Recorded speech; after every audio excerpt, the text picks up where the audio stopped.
What's up? I'm back with my recap and review for P-Valley. This is season 2, episode 5, y'all. And the title episode is White Nights. And let me just tell you, at first I was like apprehensive because as soon as I saw like, okay, this is just about Keyshawn and, you know, maybe it's because I've been a little biased lately and she's just been working my nerves. I was just like, do I really want to see a whole episode of her? But it turned out to be very much needed, and it provided a wealth, a plethora, a multitude, an immense amount of clarity. Okay, and if you watch the episode, you know exactly why I'm saying this, and just the different themes and social issues that it explored. When I tell you, we got child abuse, we got colorism, we got racism, we got favoritism, we got YouTube be flagging if you say certain words and phrases and stuff like that. So if you know what I mean by being R'd, it explored that, sibling rivalry, family predators that sometimes commit R, like it was crazy. Substance abuse, marital infidelity, adultery, potentially, maybe, who knows? You know, it explored all of that, domestic violence, all of that.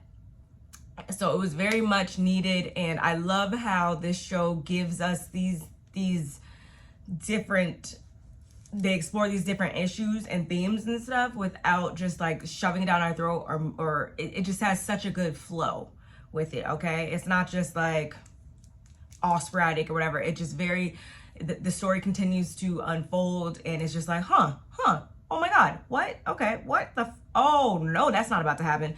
Like, that's literally how I felt the whole time.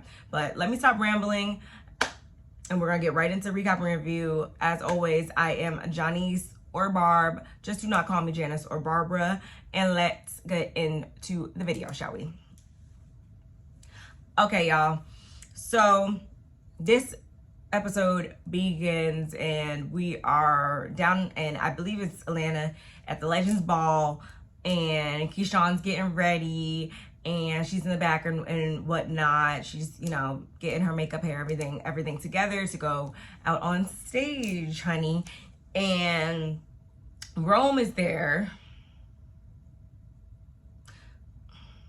Yeah, we're gonna get into it, y'all. Rome is there, and he says he's on the phone, and he gets off the phone and he's like, hey, so I got some good news. I just landed you a lace front wig deal. And if we know anything, we know that Keyshawn does not play about her hair. She loves to have her long trestles and whatnot, and lace melted perfectly to perfection. Okay, so he's like, you know, and here we have some samples right here. There was like a red one, a white one, the black and blonde. It was giving cheap. It was giving beauty supply store, you know, but maybe those are just supposed to be, the prototypes, just again the samples, maybe, I don't know, to test for quality, I don't know. But he was like, yeah, I'm thinking, you know, you should put that one on right there for tonight. And it's this Barbie doll blonde wig. And like I said, it was giving synthetic. It was giving cheap. It's not going on my head.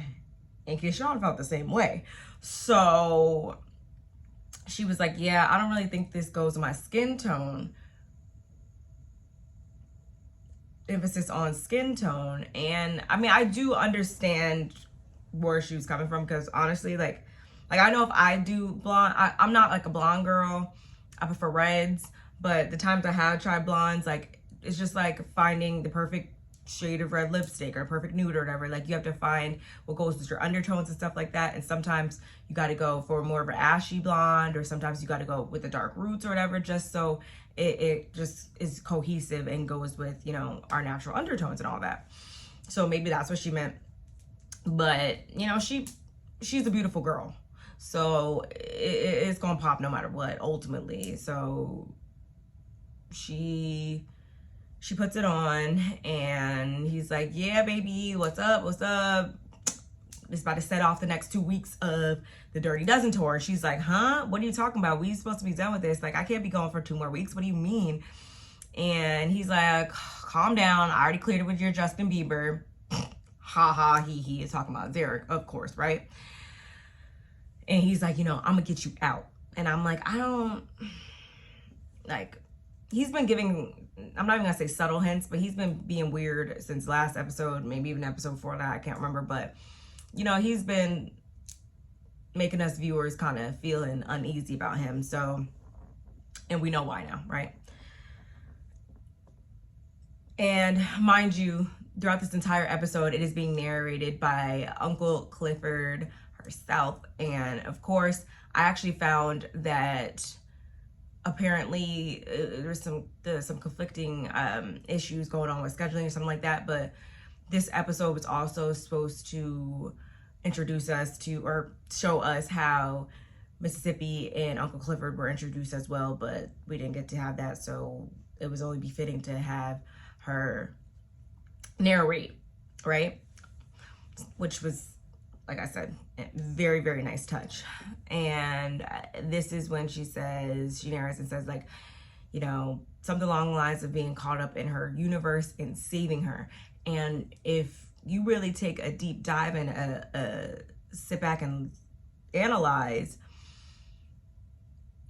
that's always kind of what revolves around Keyshawn. It's something like, when you see it in this episode too, the whole like saving thing.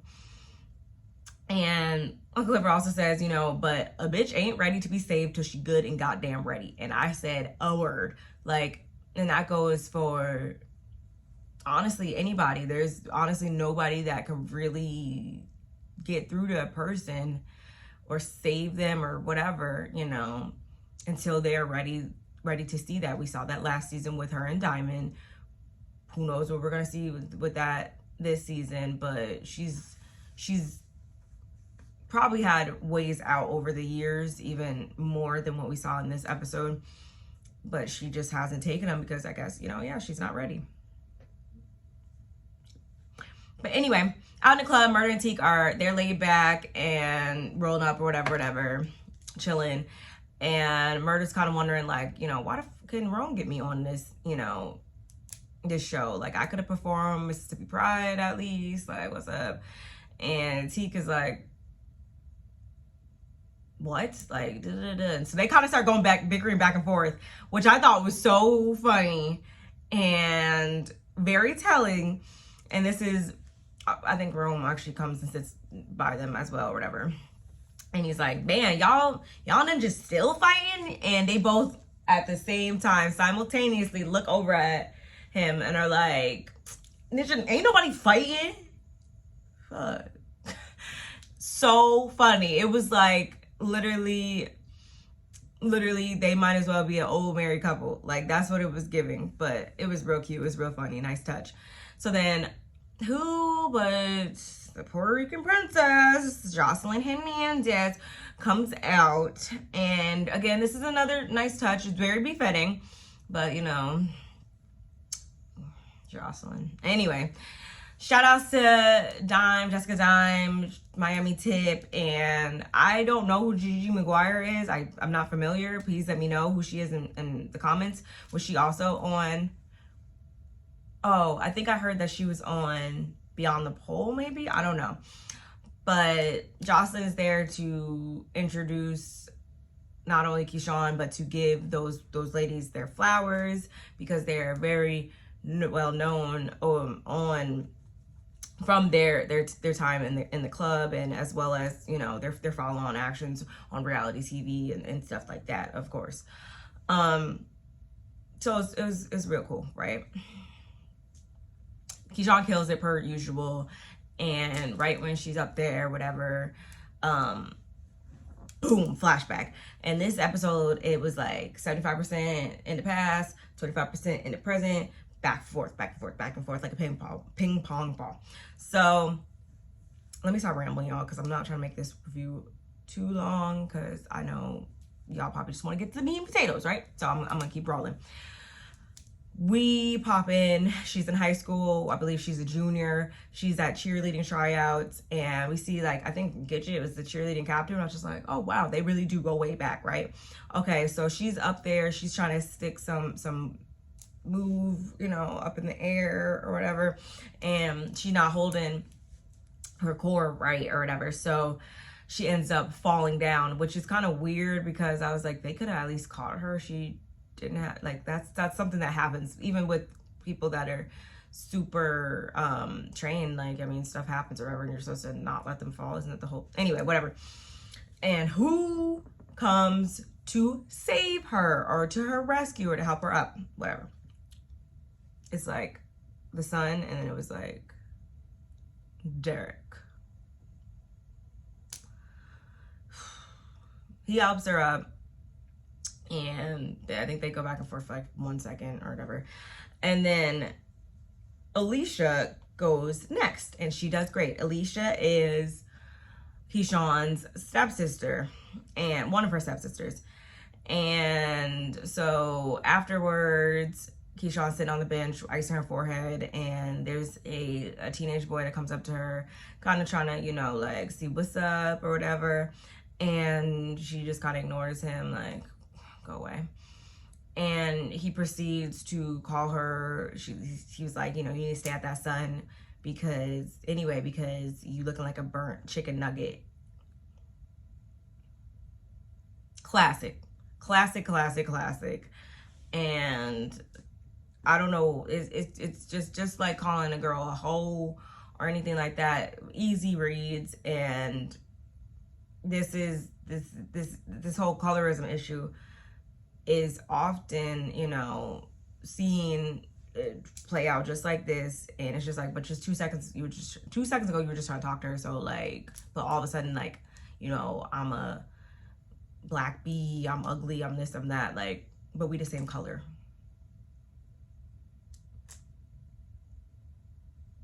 Anyway, so who but Derek comes in again to rescue her. And he's like, you know, why don't you just back off or whatever. And mind you, these boys, they're on the football team. And so Derek goes to walk away, and one boy literally spits right on him. And when I tell you Derek turned around and laid not only him out, but had enough for his friends too. And I was like, you know what? Spitting is probably one of the most low down gutter things you could do. And I would have hooked off on your ass as well, trust and believe. However, the way in which, like, and I think I was watching Rodney the Voice. Check him out if you haven't already. His video. He said not only that should have been telling enough, because Derek didn't just proceed to, you know, get in a fight with these other boys, but he, like, literally beat, no, it wasn't a fight. He literally beat him down. Like,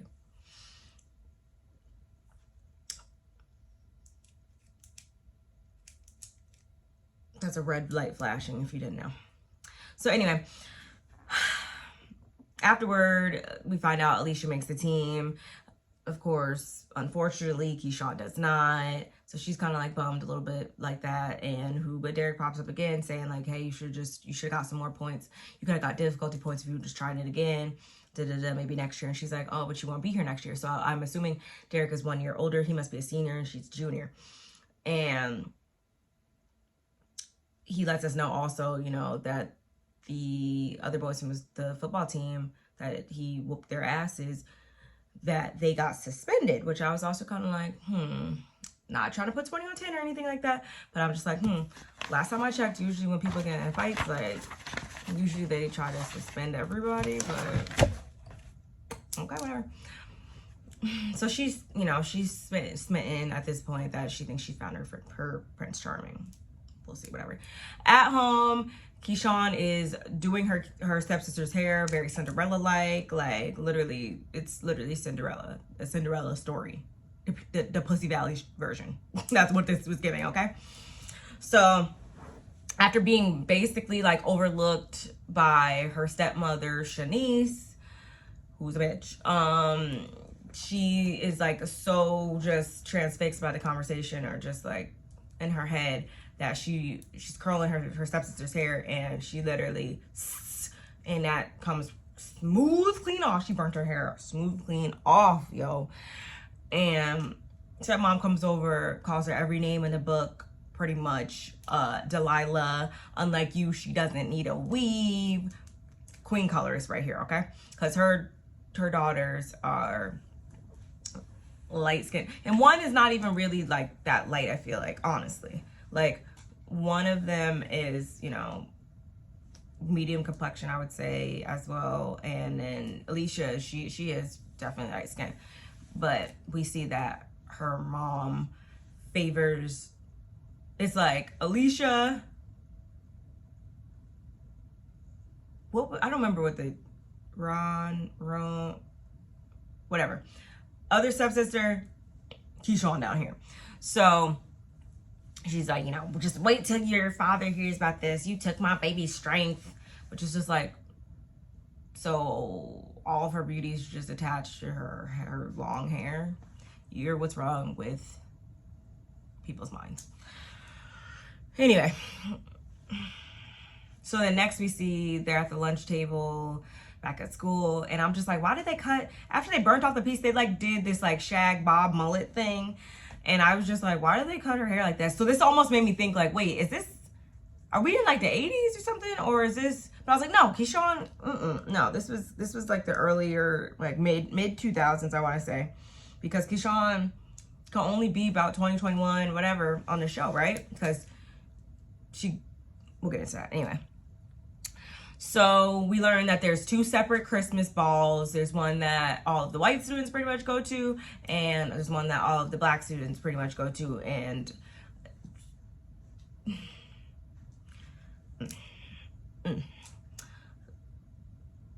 so then Keyshawn, she's walking home in the rain after this. Derek rolls up in his Prius, says, hey, get in, I'll give you a ride, like, you don't have to get wet.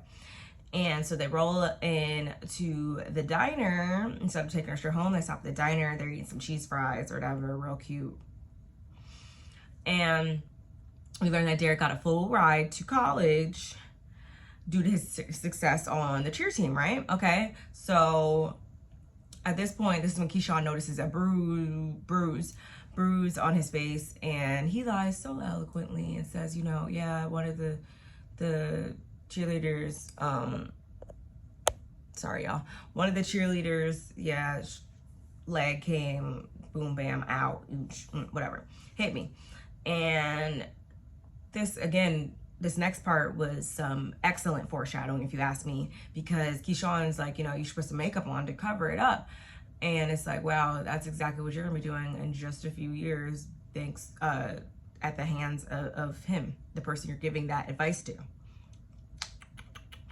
Mind you, Patrice Woodbine, I guess before she got saved, y'all, she was working down at this same diner as a waitress, and she comes right up very Patrice Woodbine like, y'all, and she's like, y'all want anything else or whatever? You paying, right? All you want is fries? Like, you paying, you better be paying for this date.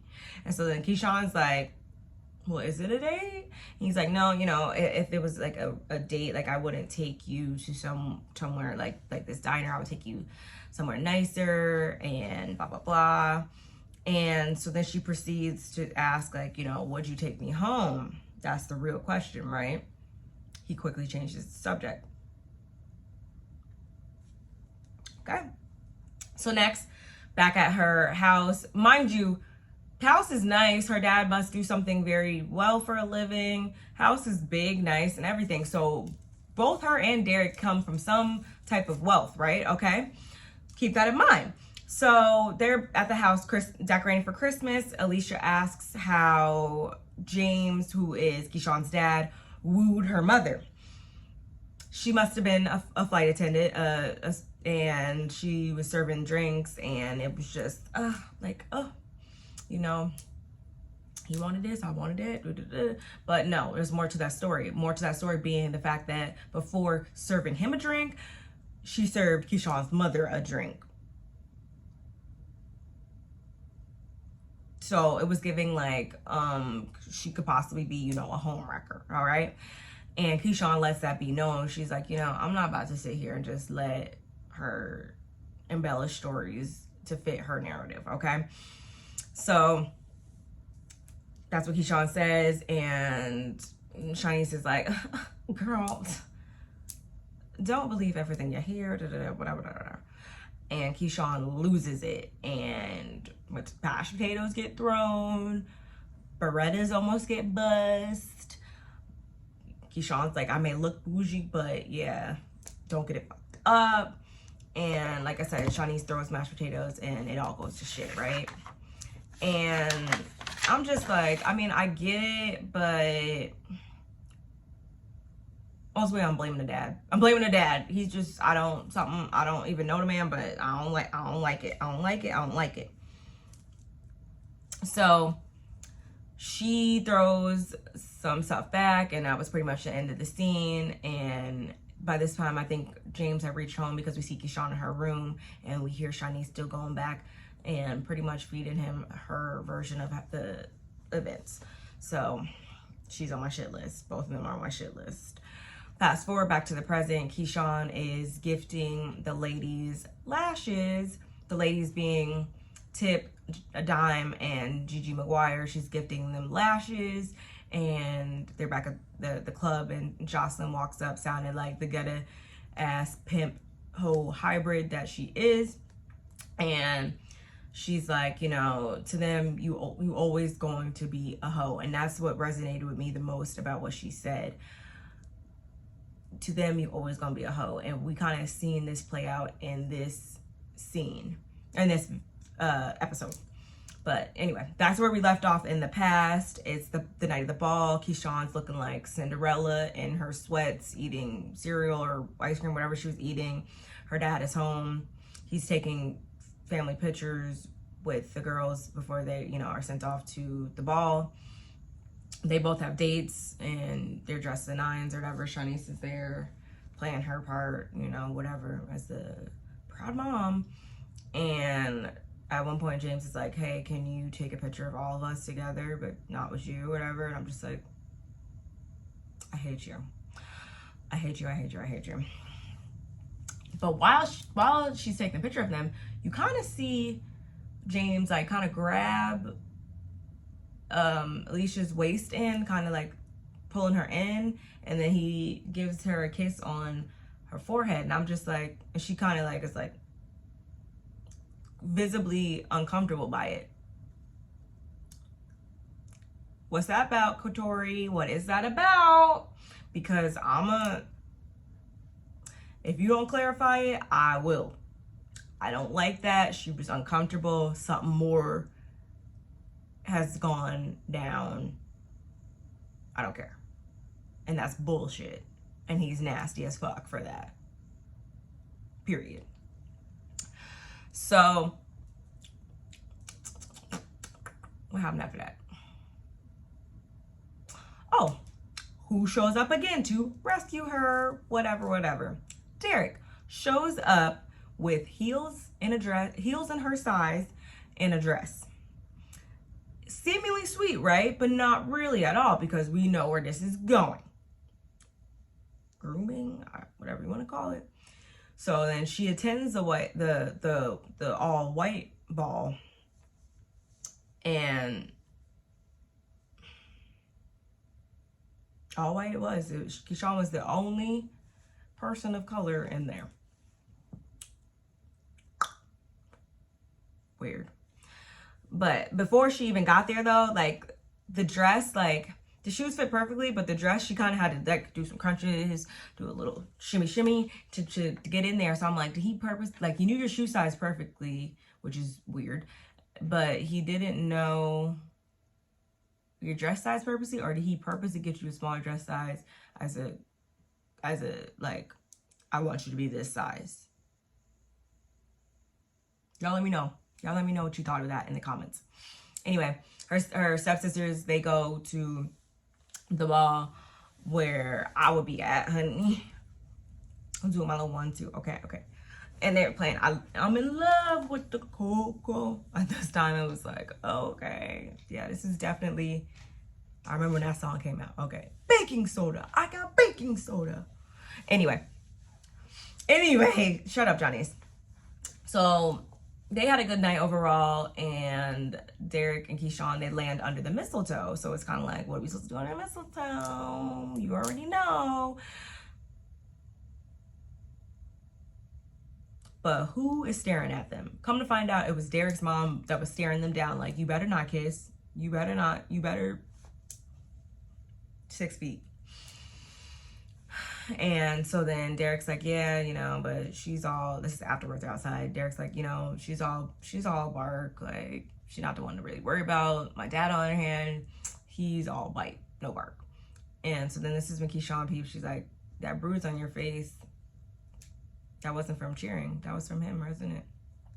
She's like, so yeah. So what do they do? But it starts to snow, very fairy tale like, right? And she's supposed to be getting her home, but they proceed to get in the back of the car, and we kind of know what happened from there. Derek does make mention of kind of it being like his first time. Keyshawn doesn't say anything like that, but this is also when Uncle Clifford narrates and says, you know, a little chocolate girl wasn't deserving. There was 2 lessons to be taught. Both of them were learning the same lessons. A little chocolate girl wasn't deserving. She was very much aware of this from the beginning, and he clearly was too. So she sneaks back home. Shanice is on the couch, smoking cigarettes, pouring up wine, doing whatever she does, okay? And she's like, you know, sorry I'm back so late. She's like, well, you beat the other 2 home, so I guess you're the good daughter for tonight. And she makes mention of the dress. She's like, you know, that's a very custom fitting dress. It's like, fits you like a glove, like it was perfectly made for you or whatever. And she's like, yeah, you know. And Shanice is like, you know, be careful being a man's Barbie doll, because he'll always find another one to buy. And I think that was telling of both their situations, but more so hers. And that kind of made me think like, does she know like something's going down between her husband and her daughter, or everything is not all bliss and roses in that household? And Keyshawn kind of just like goes upstairs. Back to the future. Keyshawn swimming in money from the night. Money, honey, all over the room. Wody Murder and Teak are in there, and they're kind of, you know, drink a little bit. Everybody's feeling good. Like, it's a good time. They're lit. Murder and Teak bicker back and forth for a second again, too. And it's just like, y'all. And Keyshawn and Wody kind of have like this whole telepathy thing kind of going on. We get some subtitles though too, and it's just like, are these motherfuckers, are they fucking? And Wody's like, I think they fucking. It was real cute, real funny, nice touch. And I also seen in this part, chocolate covered strawberries keep being brought up, as well as the whole, you know, playing dead or whatever. So I really feel like something's going to happen between strawberries and playing dead. Is someone going to eat a strawberry and like choke, and then like someone's going to think that they're playing dead, but they're really going to die? I don't know. I'm saying it on record right now. This is just my mind just working. My mind's just picking up things as I'm watching these shows, okay? Weird. So Tika's pissed off at that. Murder steps away to check on him. And Wody's like, you know, might need to get him a bench. And Murder's like, literally stops and looks at him like, Ninja, you better get and I was like, oh my God. So at this point, this is when Rome comes in and he's handing out keys. He apparently got everybody really nice rooms. And he's like, you know, but y'all can't come to the party though, because they're supposed to go to like Jocelyn's after party. And Teak throws the key back, and he's like, because Rome is making a scene. He's the type of dude that likes to hang stuff over your head. He's the type of dude that you can't take from, because he's always gonna be expecting something in return. And we see that in this episode. So Teak throws the key back to him. He's like, I'm gonna just sleep in a hearse. Like, I don't need nobody throwing nothing in my face. No, definitely not. And so everybody leaves, and Wody's kind of like, you know, I don't like your hair, talking about the blonde wig on Keyshawn's head. And he's like, you know, I like the hair that grows out your head. And it's kind of like, was that, oh, well, that was kind of sweet, but not really, but kind of, but not really. I don't know. I don't know what to think about this. Like, is Wody going to be the one who ultimately saves Keyshawn? Is that what we're supposed to be picking up? Or, like, I don't know. Because we've all seen that they've gotten very close since being on this tour, okay? So, again, going back in time, Keyshawn, she's heavily pregnant at this point. And they're on the couch of their little apartment house, whatever, duplex. And they're showing her some clothes and shit that his mom gifted them for the baby. And he's pissed at her because she's coming off very ungrateful because she's like, this is not the color I wanted. I had said persimmon. Like, you know, this is, yeah, I'm supposed to be grateful and this is like the least she could do. Like, she should have been helping. Like, my dad's the one that had to pay and put the money down for the duplex. Like, and he loses it, of course. And he's like, you know, my mom said you was no good from the beginning. You know, a gold digger to be exact. A gold digger yet hard dad. Like, had a good, you guys both had families that were well-to-do. So what do you mean, you know? Talking about, you know, she's a backwoods bitch or whatever, like, but how? When she did just recently relocate there, I guess, with, from, I guess, she was in with her mom, but still, like, get the fuck out of here. I knew I shouldn't have dipped my dick in the likes of you backwoods bitch. And this is what I mean when these have been his true colors since day one. Lust, love. Lust, love. Don't get it confused.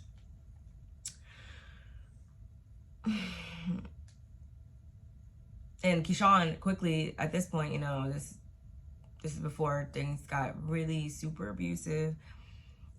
Physically abusive, I should say, and she lets it be known that she's been holding shit down, working shifts at, I think it was Walgreens, 8 months pregnant, taking care of him, taking care of them, getting everything together. And, you know, whenever we're talking about putting food on the table and money in the bank and all that, and income, you know, he's always going to lose it on that because he knows that he's not, quote unquote, doing what he's supposed to be doing as a man in his eyes or whatever, and that bruises his manhood and his pride, so he chokes the fuck out of her. Mind you, did I say she was 8 months pregnant this way? Literally, she was seeing stars, and it's at that point, Flash forward though, Keyshawn, you know, she finds Rome in a robe in the room, in his room. She goes to give him his cut or whatever. And he lets us know, he didn't just get off the phone, but he lets us know that the wig deal apparently fell through. And I'm like, this is when it gets, it's getting crazy right now, because we know that Keyshawn, like, she loves her hair, she loves all that. So that would have been very lucrative, and she instantly is bummed out by it. She's like, you know, dang, that, you know, sucks, because that could have really been a wider audience to tap into. And I honestly don't think he even had it from the get-go. I think he did that on purpose to kind of continue to wean her in so that he could get to her how he wanted to. So he's like, you know, wig deal didn't go through, but I got something even better, a shoe deal. So he brings out these pleasers, and he's like, you know, try it on. She's not feeling it because, like I said before, she knows that there's a bigger market for wigs. Everybody wears lace fronts these days, but not everybody wears pleasers, stripper heels, whatever you want to call them. So it's like not comparable, and she knows that because she's a smart girl. She is. And he's like, you know, why don't you go in there and try it on with your floss?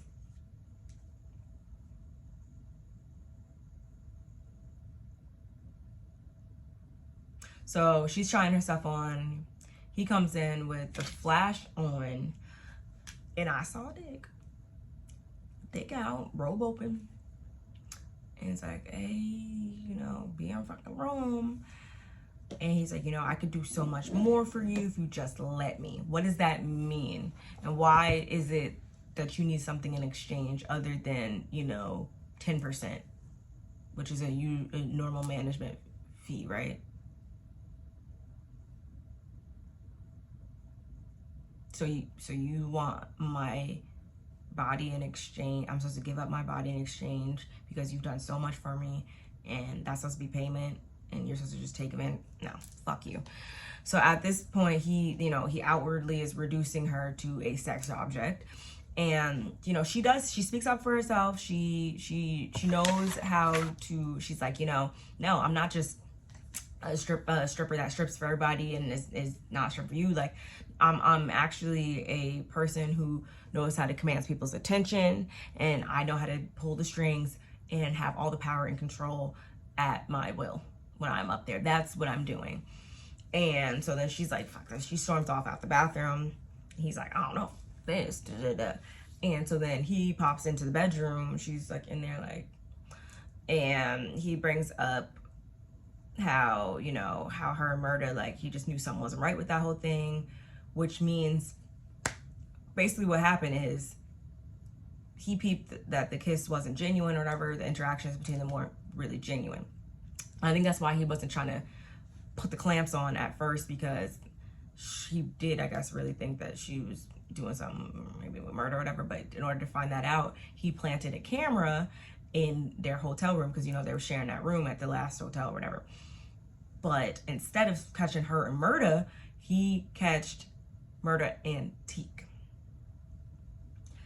So now he has this as blackmail, and he's the type of person, like I said before, that you don't want to take anything from, or they shouldn't have no type of blackmail on you, because he is not to be trusted.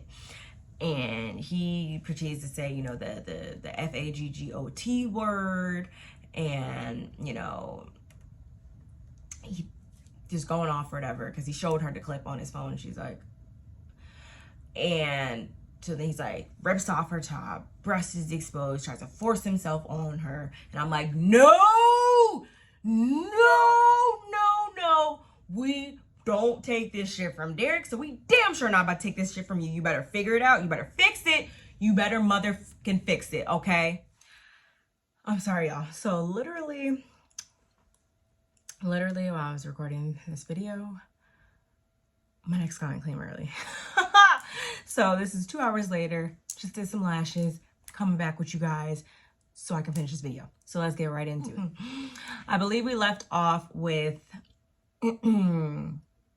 Keyshawn, and Rome rips off her top, tries to force himself on her. She's able to fight him off, kick him in the balls, and run away to safety. So the whole time, mind you, the whole time she's running, I'm like, oh God, please don't let this man get up. Please let her get away.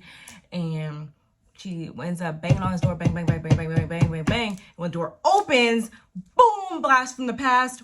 It's actually a transition into back in the past, where she was banging on the door to her dad's house after Derek choked her when she was pregnant. So she's banging on the door, it's pouring rain. She's got on her nightgown and whatnot, and you see Shanice open the door. You see Alicia on the steps, and she's like, what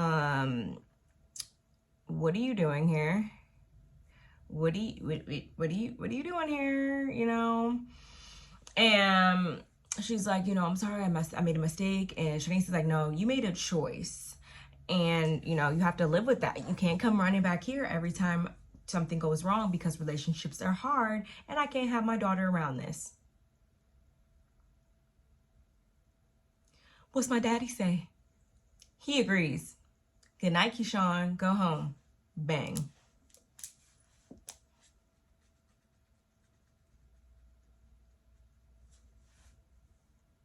You know, like when people say, like, people don't deserve to be moms, dads, whatever. Like, I feel like she don't deserve to have, a stepchild or children of her damn self, because she is the most self-centered, cold-hearted bitch I've ever seen on my screen in a long, long time. And if I was Keyshawn, I'd be like, okay, we'll tell him to come down here and tell me himself, because last time I checked, his name is on this house. I highly doubt yours is. And yeah, let's do that. And if he walked his ass downstairs and told me the same thing, then they'd be dead to me, indefinitely. Circling back though, when she did bang on the door in present day, it was Wodie's room, and he's like, Keyshawn, what's up? What is going on? I think he put a towel around her, and they sit down, and she's like, he tried to fuck me. And I'm like, no, he didn't try to fuck you. He tried to R you. And the only reason why I make that, make that, why can't I think of the word? Make that correction is because my lash just fell off. That's how you guys know what day it's been. This little lash just fell anyway. So the only reason why I say that is because I feel like those two words, depending on the context, like shouldn't be used interchangeably. Like, no, like I feel like when you say "ard," someone tried to "r" me, if you know what I mean. Like, I feel like that kind of makes it seem as though there was force, like yeah, there was force, versus, you know, if you just say someone tried to fuck you, it's like, oh, like, did they try to like ask you to their room, or like did they try to like I don't know, it doesn't have as much force behind that word, I feel like. So anyway, and then she also tells him how Rome has this video of murder antique, and that's when you see Wody kind of be like, oh, okay. And we'll get into that in a minute, but she's like, you know, I'm done with this tour, fuck this tour, I'm ready to go home, I want to go home. And that kind of ends that scene with them.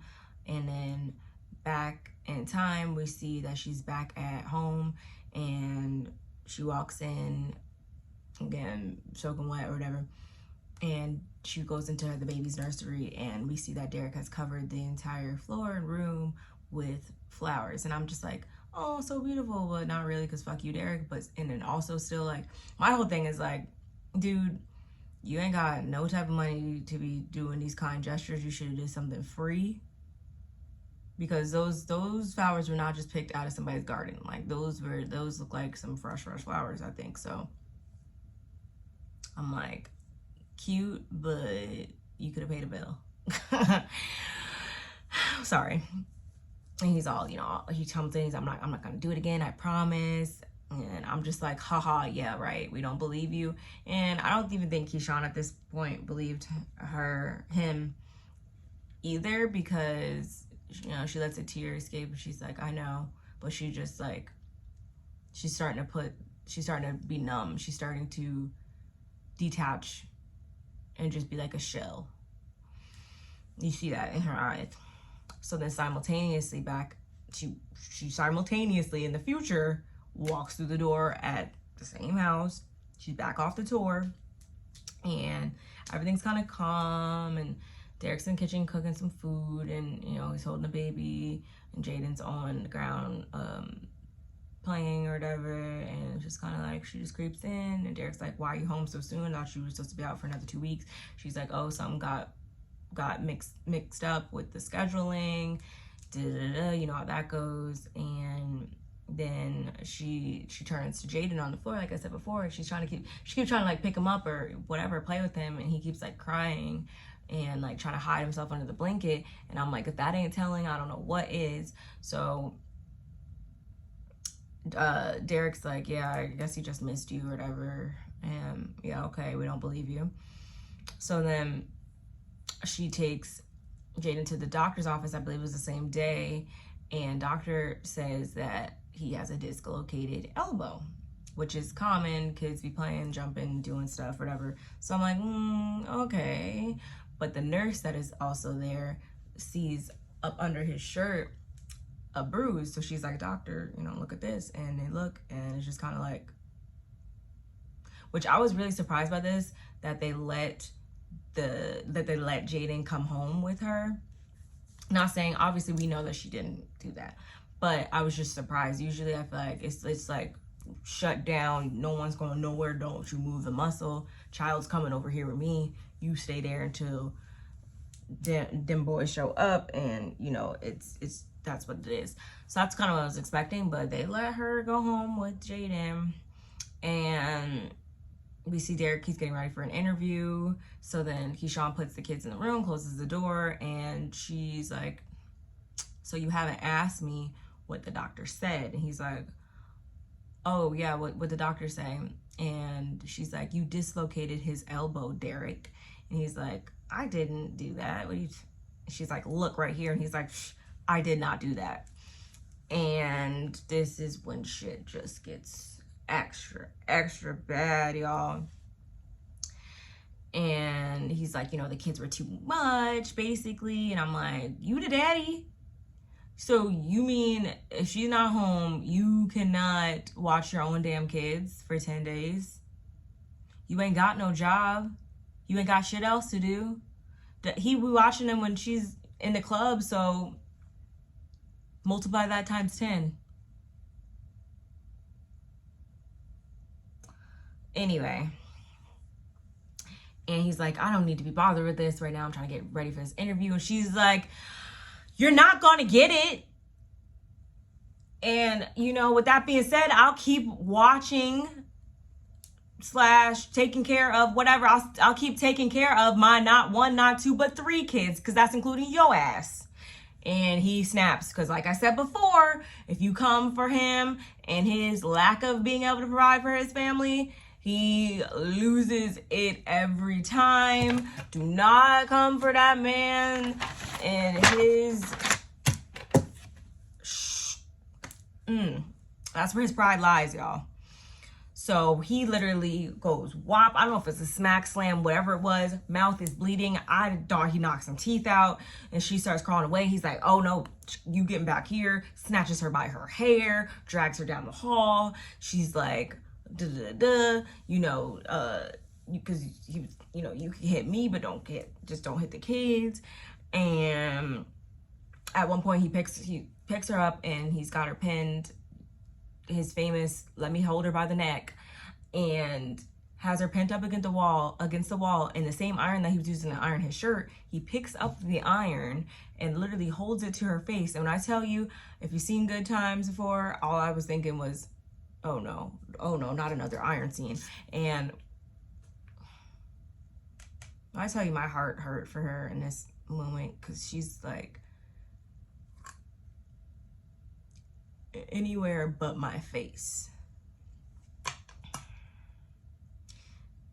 And that lets his mind know that, yeah, she is ultimately the breadwinner around here. So, and that's her moneymaker right there. So he turns away and he's like, I'll discipline my children any way I want to.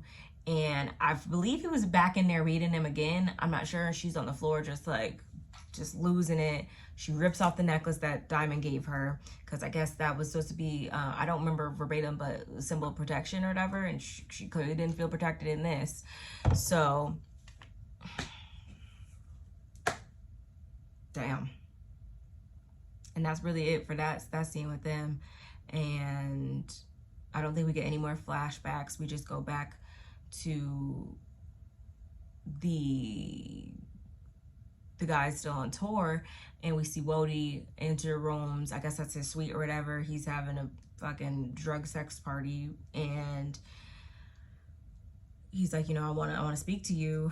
And he's like, I got you a little present or whatever. We know that Rome is a cokehead, so he got a little baggie of some booger sugar.